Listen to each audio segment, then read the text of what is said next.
Alright guys, a quick one. Here, I'll detail how to make Twitter account public or how to make your X account public.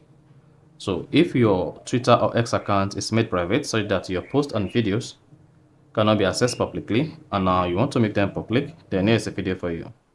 So if at the end of this you found this offer informative, please don't forget to like and then subscribe. Now the first you want to do to make your Twitter account or X account public is go ahead and open the X app.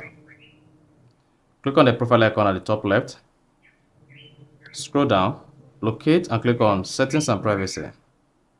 Then scroll down the page, locate and click on Privacy and Safety. Now, once you selected Privacy and Safety, under your X activity, go ahead and click on Audience and Tagging. Then here, if you have Protect Your Post and Protect Your Videos enabled, then go ahead and disable both. Now, once you disable Protect Your Post and then Protect Your Videos, that is going to deactivate private mode on your X or Twitter account. Then also, if you have photo tagging enabled, then go ahead and disable it. And then you're good to go. So that's exactly how to make your X or Twitter account public. So if you found this offer informative, please don't forget to like and then subscribe.